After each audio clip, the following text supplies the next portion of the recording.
ભલે બહાર જઈને બેસો. ભલે तुम्हारा चालू है प्रोग्राम सेट हो गया. ये तुम्हारा आईडी वगैरह चालू है ना, चेक कर लिया सब. हाँ हाँ बोलो भाई, फरमाओ आप.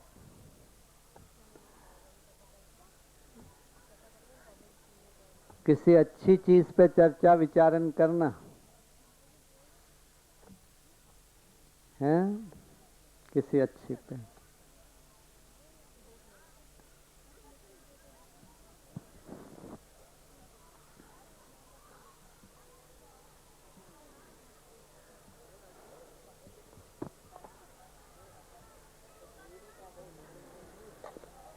बोलो, चालू करो कोई. माइक देना भाई इनको. हेलो, माइक दो इनको. माइक वहाँ है ना, माइक है ना, वो दो इनको दो. ये रहा.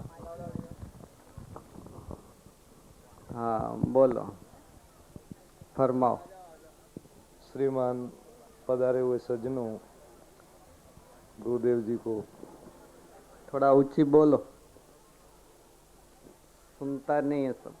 अपने वेदांतों में लगभग 10 बरस से मैं अभ्यास करता जा रहा हूँ. वेदांतों का कहना है परमात्मा निर्विकार है, निराकार है, निर्लेप है. जब जब ये प्रश्न खड़ा होता है तब तब हमारे महात्माओं के साथ में शंका उत्पन्न होती है. जब हम बोलते हैं कि वो एक निराकार है तो आपने जाना कैसे? वाह. निराकार है जिसका आकार नहीं है तो उसका आपके पास में कुछ पुरावा है कि बोले जाना कैसे? अब उस विषय को लेकर के मैंने महात्मा जी की पुस्तक पढ़ी और उसमें उन्होंने बताया कि भाई ग्रंथों में जो लिखा है वो हकीकत नहीं है, हकीकत कुछ और है. इस विषय को लेकर के महाराज अपने को कुछ समझाएंगे कि हकीकत क्या है.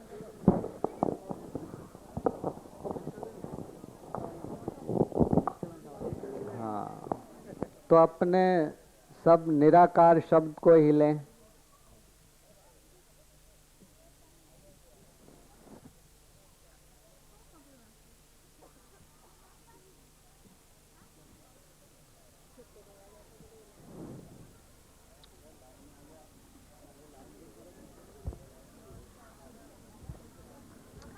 कि निराकार शब्द का जो अर्थ है वो अपने क्या लेते हैं.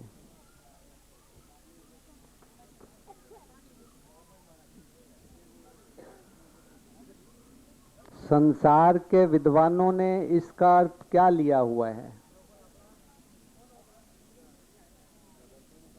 तो आपने जब जब भी इस पे चर्चा की किसी के साथ तो उन्होंने यही कहा कि वो निराकार है. तो निराकार का अर्थ जो है वह उन्होंने क्या लिया या आपने क्या लिया? हाँ माइक ले लो, माइक ले लो. हाँ, उन्होंने बताया कि बोले जिसका आकार नहीं होवे उसको निराकार कहा जाता है. जिसका आकार नहीं होवे उसको निराकार कहते हैं. मतलब जिसका रूप रेख और रंग नहीं हो उसको निराकार कहते हैं. लेकिन इस शब्द के ऊपर अगर अपने विचार करें तो ये निर प्लस आकार बराबर है. तो इसका संधि विच्छेद ये होता है, निर प्लस आकार. तो निर शब्द का अर्थ जो है वो अपने क्या लेते हैं? नीर का मतलब होता है पानी. हाँ, वो निर नहीं होता है, वो नीर होता है. नीर क्या होता है? नीर. उसका अर्थ पानी होता है. लेकिन ये निर शब्द का अर्थ अपने क्या लेंगे? समझो. हाँ हाँ बोलो ना, आप अपनी समझ से क्या लोगे? समझ यहाँ तो बात तो रुकती है इसलिए तो. हाँ, मतलब अपनों ने इस शब्द का अर्थ लिया कि जिसका कोई आकार ना हो. निर का मतलब कुछ ना हो. अपनों ने क्या लिया कि जिसका कोई आकार ना हो, नहीं हो। अपनों ने ऐसा लिया। निर्शब्द का अर्थ ये लिया कि जिसका कोई आकार ना हो, ऐसा अर्थ लिया अपनों ने। तो इस शब्द का अर्थ जो है ये होता नहीं है। संस्कृत शब्दकोश के अंदर इस शब्द का अर्थ जो है वो ये बताया हुआ है, दो ही अर्थ वहां दिए हुए हैं। निर शब्द का अर्थ होता है जुदा, जुदा, जुदा, और आकार शब्द का होता है आकार, जुदा आकार।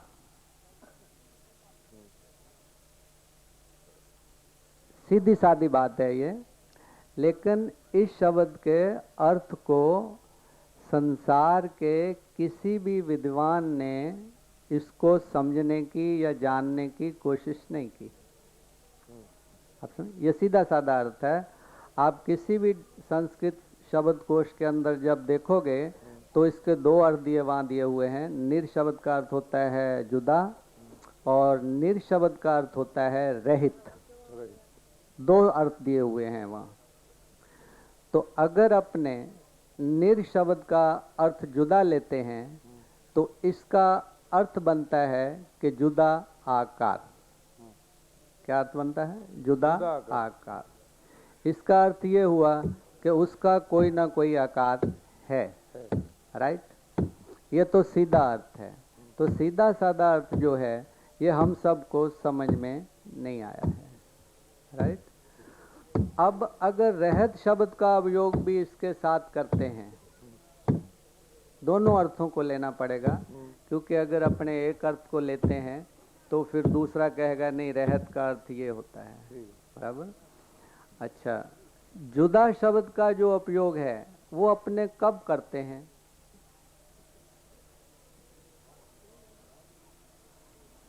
जुदा शब्द का उपयोग भाषा के अंदर कब किया जाता है? दो होवे तो दो होवे, और दो भी ऐसे हों कि दोनों का रूप, रेख और रंग जुदा जुदा हो।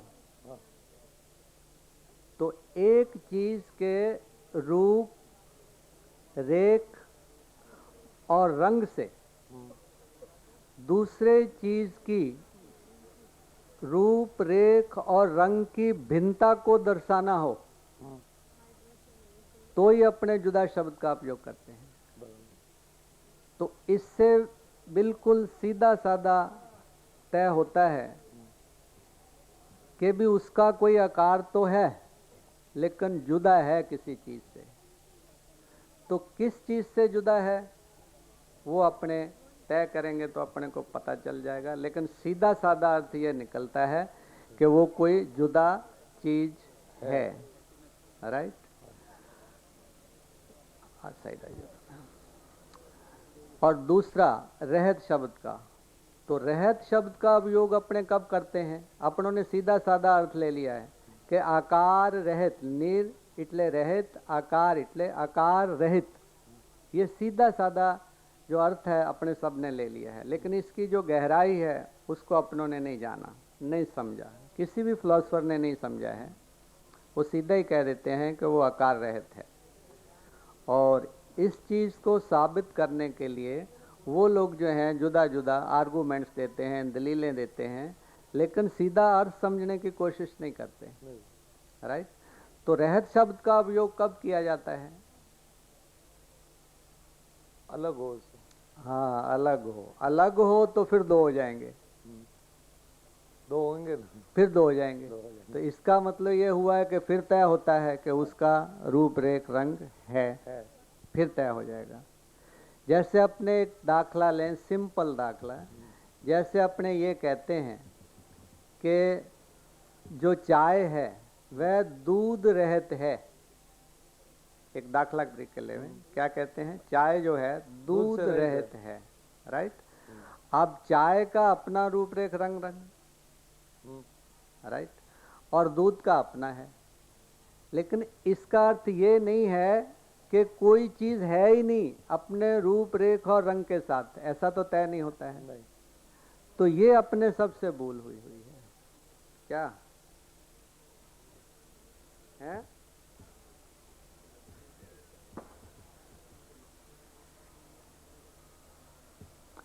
आप समझे कि नहीं? तो मतलब दोनों अर्थ जब अपने लेते हैं तो इससे ये तय नहीं होता है कि उसका रूप रेख और रंग नहीं है, लेकिन ऐसा तय होता है कि उसका रूप रेख और रंग है। बराबर है? तो फिर ये सवाल उठेगा कि वो क्या है। बाद में ये सवाल उठेगा जब ये तय हो जाएगा, तो अपना तय हो गया। राइट? अब उन्होंने कहा है कि जुदा आकार। राइट? तो इसका अर्थ है दो किस्म के आकार होने चाहिए, तो ही वो जुदा आकार बनेगा। तो शास्त्रों में ऐसा लिखा हुआ है, सब शास्त्रों में लिखा हुआ है, कोई भी ऐसा शास्त्र नहीं है जिसके अंदर ये नहीं लिखा हुआ कि सृष्टि की जो रचना है ये 3 गुणों में हुई है। क्या हुआ है? 3 गुणों से बनी हुई है इसकी जो रचना है, ऐसा स्पष्ट हर शास्त्र में लिखा हुआ है। राइट? बिल्कुल। तो उसके लिए उन्होंने वाणियां भी लिखी हुई हैं। हाँ। त्रय गुण में कि 9 विस्तार या और किस्म की वाणियां भी हैं। आप समझे ना? रजोगुण, सतोगुण और तमोगुण, मतलब 3 गुण हैं। इन 3 गुणों के अंदर सृष्टि की रचना हुई है। एक तो ये आकार हो गए। त्रिगुण सृष्टि की जो रचना है उसके जो आकार हैं, अंदर या बाहर, स्थूल या सूक्ष्म, क्योंकि सूक्ष्म दुनिया के आकार बहुत हैं अंतर की दुनिया में, बाहर भी बहुत हैं। तो 3 गुणों की रचना के जो भी आकार हैं, अंदर या बाहर, स्थूल या सूक्ष्म, उनका जो रूप रेख और रंग है, उस रूप रेख और रंग से उसका जुदा है। बात समझे? ये सीधी सादी बात है। राइट? अब तीनों गुणों की जो रचना है उसके तो अपनों को दिखते ही हैं। दिखती है। राइट? अच्छा, सूक्ष्म जो लोग समाधि में जाते हैं उनको भी अंदर की दुनिया के दिखते हैं, कहते हैं। मतलब इसका अर्थ ये हुआ कि प्रभु को छोड़कर, क्या अर्थ हुआ निराकार शब्द का, कि प्रभु को छोड़कर जो उसकी रचना है 3 गुणों में हुई, उसके जो आकार हैं, उनका जो रूप रेखा और रंग है, उससे जुदा उसका है।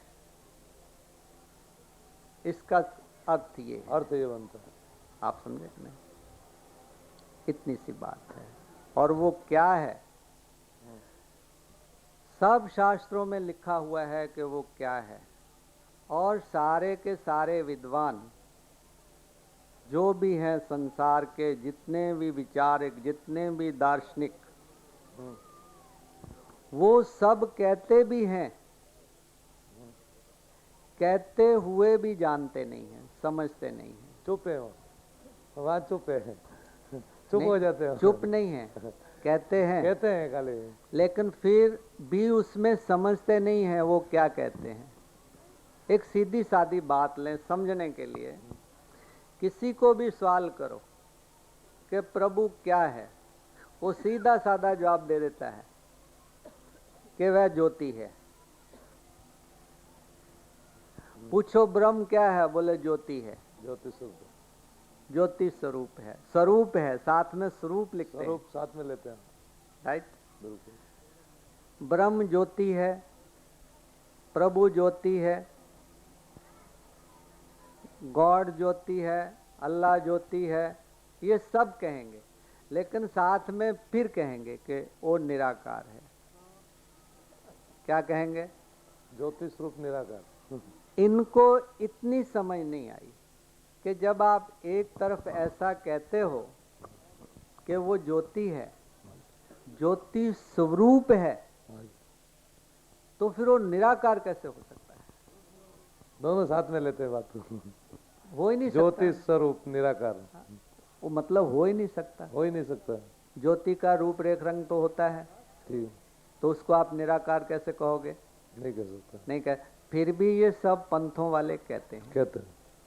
ये इतनी सी बात है और इनके समझ में नहीं आई है, बस इतनी सी बात है ये। आप समझे कि नहीं? ठीक। बस इनको क्या समझ नहीं आया, इन लोगों का ऐसा दावा है सबका कि हमने मालिक को देखा। देखा, राइट, देखा तो उसका रूप रेख रंग होना चाहिए, और उसके साथ तुमको ये समझ आनी चाहिए कि अगर वह ज्योति है तो ज्योति का रूप रेख रंग तो होता है। होता है। तो फिर तुम उसको निराकार कैसे कहते हो? नहीं कह सकते। बराबर। तो इन लोगों की जो समझ है वो स्पष्ट नहीं हुई, किसी भी विद्वान की नहीं हुई है, किसी भी विचारक की नहीं हुई है, वो कितना भी बड़ा विचारक है, बस इतनी सी समझ इनकी स्पष्ट नहीं हुई है। और हुई है आपको तो बहुत एक्सपीरियंस है, एक तरफ ज्योति स्वरूप कहेंगे, दूसरी तरफ निराकार कहेंगे। आप समझे कि नहीं? और उनको अगर आप चर्चा करते हो तो मानने को तैयार नहीं होते, बोले नहीं निराकार ही है। एक तरफ कहते जाएंगे वो ज्योति स्वरूप है, दूसरी तरफ कहते जाएंगे नहीं उसका कोई रूप रेख रंग नहीं। तो दोनों बातें विरोधाभासक हैं। तो ये सब शास्त्रों का आधार है कि उसका रूप रेख और रंग तो है, लेकिन तीन गुणों की संरचना के आकारों के रूप रेख और रंग से जुदा है। जुदा। आप समझे कि नहीं? ये शास्त्रों का आधार है, कोई शास्त्र ऐसा नहीं है जो ऐसा नहीं कहता। बराबर। लेकिन फिर भी हम सब ने मिलके उस आधार को गलत किया हुआ है। कैसे? कि उसका कोई रूप रेख और रंग नहीं है। तो अपनी समझ ग्रंथों के अनुसार सारी की सारी जो भी प्राप्त की किसी भी आधार पे अपने अपने पंथों की पद्धतियों की अंतिम अवस्था को प्राप्त हुए हुओं ने भी अपनों ने जो भी समझ प्राप्त की वो सब गलत की गलत है। क्यों? कि शास्त्र कहते हैं कि उसका रूप रेखा और रंग है, और अपने सब कहते हैं कि नहीं है। मतलब ग्रंथों के उल्ट चल रहे हैं अपने। अर्थात ज्ञान नहीं किया। हाँ, अर्थात ज्ञान बताते नहीं मिलाते हैं। तो ये है, इतनी सी बात है। तो वो निराकार नहीं है, जो इन्होंने लिया हुआ है वो नहीं है। सही अर्थों में वो निराकार है, जुदा आकार। सही अर्थों में तो अपने को ये समझ सुधार लेने की है। ये समझ अपनी अगर सुधर जाए तो अपने को हर चीज अपने आप में स्पष्ट होती जाएगी, मेरे भी समझाने की जरूरत नहीं पड़ेगी। क्यों? कि उसकी जो समझ है वो इतनी जोरदार है, स्पष्ट है कि आपको हर चीज अपने आप क्लियर करती जाएगी। उसमें वो पावर है, किसमें? मालिक में। केवल उसमें ही ऐसी पावर है कि वो तुम्हारी समझ को स्पष्ट कर सकती है। बाकी और किसी भी पद्धति में कोई ऐसी पावर नहीं है कि आपकी समझ को स्पष्ट कर दे। हाँ, आगे बोलो फिर। बस ये बेस है। तो अपने को क्या करना है? अपनी समझ को सुधार लेना है। अब हम यहाँ तीन गुणों से परमात्मा जुदा है ऐसा निश्चित करें। अब यहाँ आगे और प्रश्न खड़ा होगा। हाँ, भले आगे प्रश्न खड़ा होगा। हाँ, कि उससे जुदा है तो उसे जानने के लिए कोई युक्ति। हाँ, वेरी फाइन क्वेश्चन, बहुत अच्छा क्वेश्चन है। इस क्वेश्चन का आंसर, इस सवाल का जवाब हर ग्रंथ ने दिया हुआ है। क्या? कि मालिक को किसी भी पद्धति से देखा नहीं जा सकता, ऐसा हर शास्त्र के अंदर बताया हुआ है। और उनका ये कहना बिल्कुल सही है, क्योंकि अगर देखा जा सकता होता किसी पद्धति के हिसाब से तो पद्धतियां तो लोगों ने बहुत अपनाई, लेकिन अपनाकर शक्तियां प्राप्त हुई, सब कुछ कर पाए, लेकिन मालिक निराकार है या आकार वाला है ये नहीं समझ पाए, उनको प्राप्ति नहीं हुई। अगर उनको उसकी प्राप्ति हुई होती मालिक की उन साधनों से, तो उनकी समझें स्पष्ट होती हो जाती। तो इसका तो सीधा साधा आंसर उन्होंने दिया हुआ है, सब शास्त्रों ने दिया है कि मालिक को किसी भी पद्धति से देखा ही नहीं जा सकता है। तो फिर सवाल क्या होता है कि कैसे देखा जा सकता है? मालिक जब खुद अब चाहे किसी को अपना आप दिखाना, तो ही उसको वो दिखाता है। ऐसा स्पष्ट लिखा हुआ है शास्त्रों के अंदर। और इस चीज को समझने के लिए अपने कभी भी तैयार नहीं होंगे। क्यों अपने क्यों तैयार नहीं होंगे? क्योंकि संसार में आए हैं तो अपने को कुछ ना कुछ तो करना ही पड़ेगा। इस दलील से अपने इसको उलझा लेंगे। आप समझे कि नहीं? क्या करेंगे? उलझा लेंगे। वो कहता है कि कुछ नहीं करना पड़ता। अगर अपनों ने यही समझ अपनाई होती कि कुछ नहीं करने का, जो संसार में पद्धतियां अपनाई हुई हैं ये नहीं करने की, तो सीधा कांटेक्ट अपना उसके साथ हो जाता। क्या होता? सीधा वो अपने आप देता। पर अपने ये चीज स्वीकारने को अभी तक तैयार नहीं हुए हैं और शायद आगे भी नहीं होंगे। क्यों? कि अपनी एक ही समझ है कि अगर कुछ करेंगे नहीं तो प्राप्त कैसे होगा। आप सुने? लेकिन इस समझ पे आना भी करना ही है। इस समझ को समझना भी करना ही है।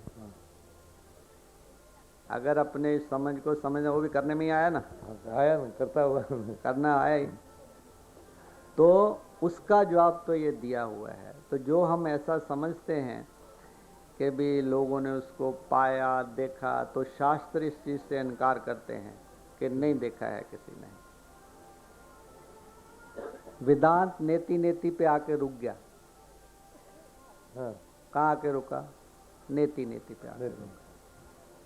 भले उसने कुछ भी कहा, लेकिन लास्ट में आके कहा नेति नेति बोला। हाँ, तो नेति का अर्थ क्या होता है? समझा नहीं? फिर भी क्या लिया हुआ है अपनों ने? हाँ, अपनी समझ से क्या लिया? नहीं नहीं, फिर भी क्या लिया हुआ है? शास्त्रों का आधार तो, महात्माओं का आधार तो कई तरह का होता है। फिर भी बोले उसका आदि और अंत है नहीं, नेति नेति है। उसका आदि और अंत नहीं है। फिर उसको जानोगे कैसे? ये सवाल पैदा होगा। हाँ, एक तरफ कहते हैं जान लिया, दूसरी का उसका आद और अंत नहीं। मतलब आद और अंत नहीं, ये भी तो जाना ना। हाँ, आप समझे ना? तो नेति का अर्थ इन लोगों ने लिया, ये भले लिया जिसका आद और अंत नहीं, लेकिन नेति शब्द के अर्थ ये होते हैं, संस्कृत शब्द के अर्थ हैं कि आगे और भी है। जहाँ तक हमारी प्राप्ति है वहाँ तक हमने बयान किया, लेकिन इसके आगे और भी है, आप रुकना नहीं कहीं। उसके सांस्कृतिक अर्थ ये है शब्द को। मानना गलत हो गया। हाँ, नहीं, उसने कुछ भी सोचा समझा विचारा, वो संतुष्ट नहीं हुआ। आप समझे ना? वो संतुष्ट नहीं हुआ वहाँ। उसने बोला नहीं, इससे आगे कुछ है। और वेदांत ने इसको मुख्य मान लिया। इसको मुख्य, और हालांकि मानना ने एक तरफ से मानना भी चाहिए था कि भी जो भी वेदांत से हम कुछ प्राप्त करेंगे, अंतिम व्यवस्था हमको प्राप्त होगी, उससे भी आगे कुछ और है, ऐसा हमें जानने को मिलेगा। तो पहले से ही अगर हम ये जान लें कि भी वेदांत जो हैं ये कहते हैं कि जहाँ तक हमारी प्राप्ति है वहाँ से आगे कुछ और है, तो ये जो हैं परफेक्ट नहीं हुए। नहीं। तो ये अगर अपने सब पहले से समझ लेते तो अपने किसी न किसी मंजिल पे करीब होते। लेकिन अपनों ने ये समझने की कोशिश नहीं की। आप समझे ना? हाँ, तो वहाँ तो ये प्रश्न नहीं आएगा, जो शास्त्रों का कहना है वही आएगा। तो और बोलो, और चालू करो आगे कुछ थोड़ा। बस बोलो है? हाँ बोलो। हाँ, गजानंद भाई को दे भले दो। गजानंद भाई को फोन दो। कुछ बोले आप समझे ना। आप कोदर जी एक ही चीज आज से स्टार्ट करना कि उसका रूप रेख और रंग है। आजू बाजू बैठे हैं भाई, आजू बाजू बैठे हैं, उसका रूप रेख और रंग तो है ही है, ऐसा शास्त्र कहते हैं। जब अपने ये समझ अपना लेंगे तो अपनी सबकी सब समझें अपने आप स्पष्ट होंगी, अपने को करनी नहीं पड़ेगी, क्योंकि अपने उसकी समझ पर आके रुके हैं और उसका प्रभाव अपने पर आएगा। अभी उसका प्रभाव अपने पे क्यों नहीं आता है? क्योंकि अपने ये मान बैठे हैं कि उसका रूप रेख रंग नहीं, उसका है और अपने मान बैठे नहीं है, तो उसका प्रभाव कहाँ से आएगा? तो जो पद्धतियां अपने अपनाएंगे उनका प्रभाव आएगा, उसका नहीं आएगा। उसका प्रभाव तभी आएगा अगर अपने ऐसा समझेंगे कि उसका रूप रेख रंग तो है, भले कोई भी है ऐसे ही, तो अपने ने तो पहले ही इनकार कर दिया। आप समझे? और ऐसे ही एक नानक की वाणी है, ये संस्कृत शब्द जो हैं, जो निराकार है वो है, और नानक की वाणी है एक, जिनका आज अपने जन्म दिवस मना रहे हैं और उनके साथ सब सत्पुरुषों का मना रहे हैं। स्पष्ट वाणी लिखी हुई है, लेकिन विश्व के किसी भी फिलोसफर को वो वाणी आज दिन तक समझ में नहीं आई। विद्वानों ने नोबेल प्राइज लिए हुए हैं, लेकिन वो वाणी समझ में नहीं आई, और स्पष्ट लिखी हुई है। आप समझे कि नहीं? क्या वाणी है वो? कि रूप न रेख न रंग। देखो स्पष्ट वाणी है ये, रूप न रेख न रंग, कुछ, वहां वर्ड किच है, लेकिन किच का अर्थ होता है कुछ। रूप न रेख न रंग कुछ, त्रय गुण। कितनी स्पष्टीकरण किया हुआ है, रूप न रेख न रंग कुछ त्रय गुण, ते प्रभ भिन्न। रूप न रेख न रंग कुछ त्रय गुण, तीन गुणों जैसा उसका रूप रेख और रंग नहीं है। ते प्रभिन्न, तीन गुणों के रूप रेख और रंग से प्रभु का रूप रेख रंग जुदा है। लेकिन सब फिलोसफरों ने क्या लिया हुआ है? कोई भी फिलोसफर हो, किसी भी पंथ का, निरंकारी पंथ का तो खास लिया हुआ है, क्योंकि उन लोगों से हमारी काफी चर्चाएं हुई हैं। तो उन्होंने कहां तक, सब फिलोसफरों ने कहां तक वाणी को लिया हुआ है कि रूप ना रेख ना रंग कुछ, बस यहां तक लिया हुआ है। आगे के शब्द क्या कहते हैं क्या नहीं कहते हैं, किसी भी फिलोसफर ने उसके ऊपर नहीं सोचा है। आज दिन नोबेल प्राइज लिए हुए हैं, लेकिन आगे के शब्दों को किसी ने भी सोचा समझा नहीं। किसी को भी पूछो फिलोसफर को, सिखिज्म का कोई फिलोसफर है, बाहर का कोई फिलोसफर है, अगर किसी ने वो वाणी पढ़ी है, जैसे निरंकारी पंथ है उसने वाणियां पढ़ी हैं, उसका दाखला ही ये सारा बेस का बेस निरंकारी पंथ का इस वाणी के ऊपर है। इसलिए ही वो लोग अपने आप को निरंकारी कहलाते हैं कि उसका कोई रूप रेख और रंग नहीं है। आप समझे नहीं? आप समझे कि नहीं? तो इस विषय के ऊपर उन्होंने ये अपना अक्खा पंथ चलाया हुआ है कि उसका कोई रूप रेख और रंग नहीं है। तो जब उनको पूछा जाता है कैसा कहाँ लिखा हुआ है, तो कहते हैं कि आपका नानक ही लिखता है। क्या कहते हैं? तो हमारी जो चर्चा है, एक निरंकारी पंथ के जो मुखी तो नहीं है, लेकिन मुखी के सबॉर्डिनेट थे, लेकिन वो अपने आप को मुखी जताते थे। तो वो अभी भी हैं, उनके साथ हुई थी। तो कैसे हुई थी कि अपने यहाँ एक लड़की आती थी, तो उसको हमने थोड़ा बहुत इस विषय के बारे में समझाया हुआ था। तो वो लड़की उसके फैक्ट्री में काम करती थी, बराबर। तो वो भाई उसको कुछ समझाने लगा, तो लड़की ने तो सवाल जवाब चालू कर दिए। तो भाई चमका कि इस उम्र की लड़की को इतना सब कहां से आता है। तो उसने उनसे पूछा कि आप कहाँ जाते हो। तो उन्होंने कहा कि भी हम एक जगह जाते हैं, ये समझ हमको वहाँ से प्राप्त हुई है। तो कहने लगे भी हमको भी उनके दर्शन कराना, पास लेके जाना। तो फिर उनका और हमारा मिलन हुआ। तो हमने उनको यही प्रश्न किया,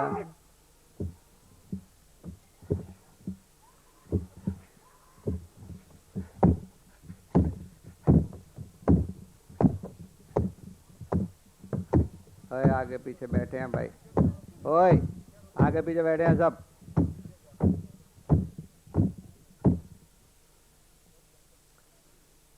तो उन्होंने हमको यही समझाया कि प्रभु का कोई रूप रेख और रंग नहीं है। नानक भी इस मत के ही थे। क्या समझाया उन्होंने कि नानक ही इस मत के थे, इसलिए हम भी उसी मत के हैं। तो नानक भी अपने आप को निरंकारी कहलाते थे, नानक निरंकारी, और हमारा पंथ भी वही है, निरंकारी। तो हमने उनसे सवाल किया, प्रश्न किया कि ऐसा कहाँ लिखा हुआ है, नानक ने ऐसा कहाँ लिखा हुआ है कि उसका रूप रेख और रंग नहीं है, बराबर। तो उन्होंने ये फट करके ये वाणी कही कि रूप न रेख न रंग कुछ, ये देखो लिखा हुआ। तो हमने उनसे सवाल किया कि इस वाणी को आप पढ़ो, ये क्या कहती है, इसको समझने की कोशिश करो। बोले बस जो हमने समझा है वही कहती है। तो हमने कहा करो इसके अर्थ। तो बोले रूप न रेख न रंग कुछ। मैं बोला आगे पढ़ो। बोले ये देखो लिखा कि उसका कोई रूप रेखा और रंग नहीं है। तो हमने कहा इसको पढ़ो आगे, ये क्या कहती है। तो बोले क्या कहती है। मैं बोला पढ़ो ना आगे। रूप न रेख न रंग कुछ, त्रैगुण ते प्रभ भिन्न। ये तो कहती है वाणी के तीन गुणों के रचना के रूप रेख और रंग से प्रभु का रूप रेख और रंग जुदा है, ऐसा कहती है। और आप कहते हो कि उसका रूप रेखा और रंग नहीं। आप कहते हो कि वो नानक निरंकारी हमारी समझ के ही थे, हमारा पंथ भी वही है। तो आप तो उस वाणी के अर्थ ही गलत लेकर बैठे हो। वाणी तो ऐसा कहती है कि प्रभु का रूप रेख और रंग तीन गुणों की संरचना के रूप रेख और रंग से जुदा है, ऐसा कहती है। तो उसने कान पकड़े, बोले ये तो हमको हमारे गुरु ने कभी समझाया ही नहीं। मैं बोला तुम सब ने ये वाणी के अर्थ ही नहीं समझे हैं, खाली आपने अपने आप को बना लिया, पीछे बैठे हैं आप, समझे ना। तो फिर वो माना था। तो बोले ये तो एक बहुत बड़ी प्रॉब्लम हो गई। मैंने बोला क्यों। बोले ये वाणी तो सही कहती है, लेकिन अब मैं मेरे पंथ में जाकर कैसे उनको संतुष्ट करूंगा। तो मैं बोला वाणी के अर्थ बताना ना। भले तुम तुम्हारा पंथ निरंकार ही रखना चलेगा, लेकिन समझ तो सुधार लेना ना। तो बोले मैं ट्रायल करूंगा, लेकिन ऐसा लगता नहीं है कि कोई सुधरे। हाँ, नाम निरंकारी है कि उसका कोई रूपरेखा और रंग नहीं है। आप समझे, देखो कितना स्पष्टीकरण किया हुआ है। वाणी के अंदर बिल्कुल स्पष्टीकरण नहीं है। और फिर आगे लिखा हुआ है कि तिसे बुझाए नान, जो हमने आपको बात बताई कि तिसे बुझाए नानका या तिसे बुझाए नानक जिस होवे सो परसन, जिस पर वह खुश होता है उसको वह अपना आप दिखा देता है। बुझाए शब्द का अर्थ होता है दिखाना। उसका रेफरेंस उन्होंने बहुत जगह दिया हुआ है कि तिन देखा जिन आप दिखाए, मतलब वो तभी उसको कोई देख सकता है जब वो खुद अपना आप किसी को दिखाए। बस ये समझ है, और ये हर ग्रंथ की समझ है, इनकी नहीं है। विश्व का कोई भी ग्रंथ है, ये वर्डिंग हर ग्रंथ में आई हुई है। आप समझेंगे नहीं, वो कोई भी हो, कुरान हो, गीता हो, आप समझे ना, दूसरी कोई हो, सब में दिया हुआ है रेफरेंस। तो जो आपका प्रश्न है उसको उन्होंने लिखा ही हुआ है। हाँ, उसको समझा जा सकता है अगर किसी को उसने अपना आप दिखाया हुआ हो और भूले चूके मालिक ने आपको उसका संपर्क बना दिया तो वहां से आपको समझने को ये मिल सकता है। बाकी उसको देखने दिखाने की बात रही तो वो तो उसकी मर्जी का ही विषय है।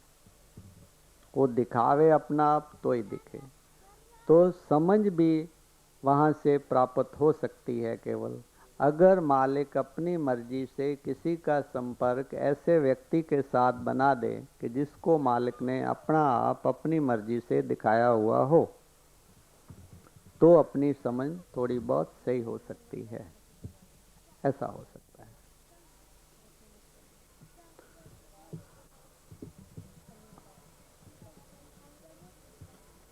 आप सुनिए।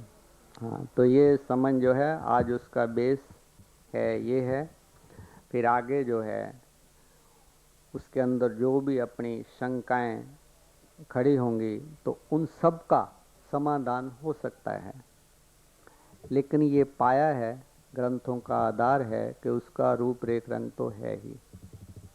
अपनी समझ को अपनों ने इस तरीके से सुधारने का है। आप समझे कि नहीं? बस ये सुधार लेना, बाकी की तो जो है अपने सब धीरे धीरे और समझे जो हैं सुधारते रहेंगे, क्योंकि यही अंतिम समझ नहीं है। क्योंकि आगे भी प्रश्न है बहुत, लेकिन उन प्रश्नों तक जाने के लिए अपने को कोई ना कोई आधार चाहिए, बेस चाहिए। तो बेस ये है। तो ये सब लगभग सब कहते ही हैं ब्रह्म ज्योति है, लेकिन साथ में ये मगजमारी जरूर करेंगे कि वो निराकार है, उसका रूपरेख रंग नहीं है। आप समझे? तो दूसरी बात आज चल ही रही है, ये तो आ गया उनका ग्रंथों का आधार। तो एक अपनी बात अक्सर चलती है, तो उस पर अपने थोड़ी सी चर्चा करते हैं आपके लिए, क्योंकि आप आते रहते हो और चर्चाएं करते रहते हो, तो अभी समय भी है अपने पास, तो उस पर भी चर्चा विचार कर लेते हैं।